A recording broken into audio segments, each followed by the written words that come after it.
नमस्कार मित्रांनो. महाराष्ट्रातील शेतकरी आणि ग्रामीण भागातील नागरिकांसाठी एक अतिशय मोठी आणि दिलासादायक बातमी समोर आली आहे.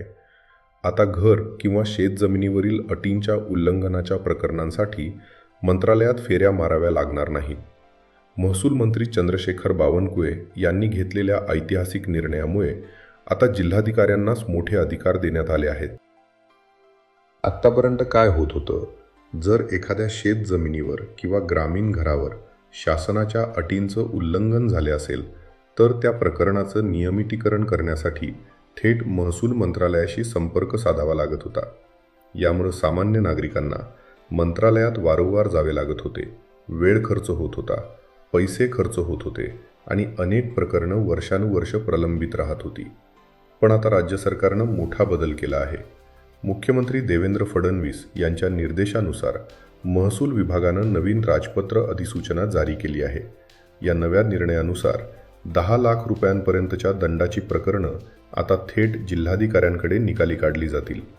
20 लाख रुपयांपर्यंतच्या दंडाची प्रकरणं आता विभागीय आयुक्तांकडे सोपवण्यात आली आहेत आणि यापेक्षा मोठ्या प्रकरणांवर निर्णय मंत्री स्तरावर घेतला जाईल. सर्वात महत्त्वाची गोष्ट म्हणजे आत्तापर्यंत या प्रकारच्या प्रकरणांसाठी कोणतीही स्पष्ट कायदेशीर चौकट नव्हती. फक्त शासकीय परिपत्रकांवर ही प्रक्रिया चालत होती. यामुळे अनेक प्रकरणं न्यायालयात जात होती किंवा वर्षानुवर्ष अडकून राहत होती. पण आता महाराष्ट्र जमीन महसूल संहितेमध्ये बदल करून या प्रक्रियेला कायदेशीर आधार देण्यात आला आहे. यामुळे शेतकऱ्यांना दिलासा मिळेल, जमिनीचे व्यवहार वेगाने होतील आणि तांत्रिक अडचणींमध्ये अडकलेले व्यवहारही मार्गी लागतील. मित्रांनो, हा निर्णय ग्रामीण भागातील लाखो नागरिकांसाठी अत्यंत महत्त्वाचा ठरणार आहे. तुमच्या मते हा निर्णय योग्य आहे का? कॉमेंटमध्ये नक्की सांगा. अशाच शेती, जमीन आणि शासन निर्णयांच्या अपडेटसाठी चॅनलला सबस्क्राईब करा आणि व्हिडिओला लाईक करा.